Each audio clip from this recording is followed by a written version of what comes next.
Hello. Hello. Hello. మనము బొబ్బర్లతో బియ్యపిండి వేసుకొని బొబ్బరి అప్పలు అంటారు, బొబ్బరి రొట్టెలంటారు. అవి చేసుకుందామా? చూపిస్తాను మీకిలా. మనము ఈవినింగ్ బొబ్బరి ఇవి చేసుకుందామంటేనేమో మార్నింగ్ నానేసుకోండి. మార్నింగ్ చేసుకుందామంటేనేమో నైట్ నానేసేసుకోండి. ఇవి ఒక్క విజిల్ కన్నా ఎక్కువ రానియక్కర్లేదు. 1, 2 అంతకన్నా ఎక్కువ రానిక్కర్లేదు. దీంట్లో కొంచెం పచ్చిమిరపకాయలు కడిగేసి గ్రైండ్ చేసి పేస్ట్ చేసి పెట్టుకున్నాననమాట. బొబ్బర్లలో ఉన్న నీళ్లు పారబోయకండి. నేను ఒక బేషన్‌లో బియ్యపిండి పోసేసుకొని దాంట్లో కొంచెం జీలకర్ర, ఉప్పు వేసేసుకున్నాను. ఇప్పుడు మనం గ్రైండ్ చేసుకున్న పచ్చిమిర్చి పేస్ట్ ఉంది కదా! అదంతా వేసేసుకున్నాననమాట. పచ్చిమిర్చి కూడా బాగా పేస్ట్ లాగా చేయొద్దు. కొంచెం కచ్చాపచ్చా చేయాలనమాట. ఇప్పుడు ఫస్ట్ బొబ్బర్లను వేసుకుందామనమాట. బొబ్బర్లను వేసేసుకొని మనము ఉప్పు చూసి వేసుకోవాలి. ఎందుకంటే బొబ్బర్లు ఉడికేటప్పుడు కూడా ఒక స్పూను ఉప్పేసుకోవాలనమాట. అందుకనేసి మనం బియ్యపు పిండిలో కూడా ఉప్పు చూసి వేసుకోవాలి.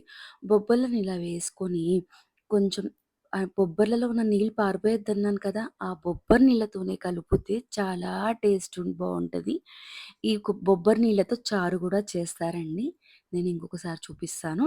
బియ్యపిండి ఆ నీళ్ళతోనే మంచిగా కలిపేసి అవసరం పడితేనే వేరే నీళ్లు కలుపుకోండి. మనం చూసుకొని కలుపుకుంటూ ఉండాలిలా.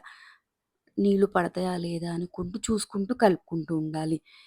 మంచిగా పిండి మొత్తం కిందికి, పైకి మంచిగా కలుపుకోవాలి. ఎందుకంటే కింద పిండి కిందకుండకుండా బొబ్బర్లు అన్నిటికొచ్చేటట్టు కలుపుకొని, ఇలా మనం ముద్ద చేస్తే ముద్ద వచ్చేటట్టు చూసుకోవాలనమాట. ఎక్కువ నీళ్లు పోసామనుకో జారైపోతుంది. ఇలా మనం ముద్ద వస్తుందా లేదా చూసుకోవాలనమాట. దాని తర్వాత దీంట్లోకి మా మా ఇంట్లో ఉల్లిగడ్డ, ఎండికారమేసి చేస్తామనమాట. అది తింటారనమాట. నేను దాని కోసం ఉల్లిగడ్డ ఇలా ఏసేసి, ఫస్ట్ ఉల్లిగడ్డ గూడా కచ్చాపిచ్చా గ్రైండ్ చేసేసుకోవాలి. దాంట్లో మనము జీలకర్ర, ఉప్పు, కారం, కొంచెం నూనె, కొంచెం షుగరేయండి. ఎందుకంటే ఉల్లిగడ్డ ఘాటు ఉంటుంది కాబట్టి కొంచెమే షుగరేయండి. ఎక్కువ వద్దు మళ్ళీ ఎందుకంటే ఎక్కువ స్వీట్ అంటే స్వీట్ తినేవాళ్ళు మీ ఇష్టము.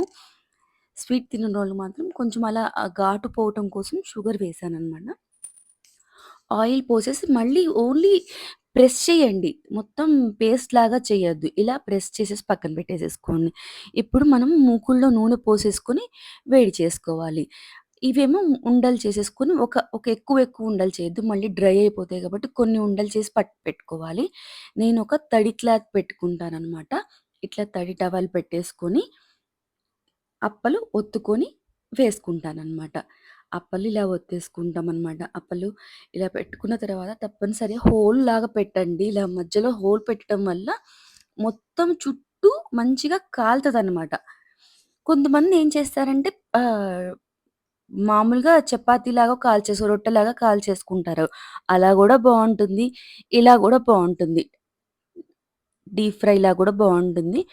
నేను ఇలా ఈరోజు మాత్రం డీప్ ఫ్రై చేస్తున్నాననమాట. ఇలా పెట్టుకొని మధ్యలో హోల్ పెట్టుకొని ఇలా చేసేసుకోవాలి. మంచిగా అటు ఇటు కాలనియాలనమాట. ఎక్కువ సేపేం పట్టదు. మనం బొబ్బర్లు నానేసి పెట్టుకున్నామనుకో ఈజీగా చేసేసుకోవచ్చనమాట. చూడండి అటు ఇటు కాల్చేసా మంచిగా కాగిపోయింది. మంచిగా కాలిందనమాట. అలా కాలాలనమాట. ఇంకొకటి ఫస్ట్ చేసిందెప్పుడైనా పిల్లలకి పెట్టకండి. ఇంకొకటి మనము టేస్ట్ చేసిన తర్వాతనే పిల్లలకి పెట్టండి. ఇలా నేను ప్లేట్‌లో సర్వ్ చేశాను. ఇందాక చేసిన ఉల్లిగడ్డ ఎండికారమేసి చేసిందది బొబ్బర్లు సర్వ్ చేశాను. మా పిల్లలకి బాగా ఇష్టం. నచ్చితే లైక్ చేయండి.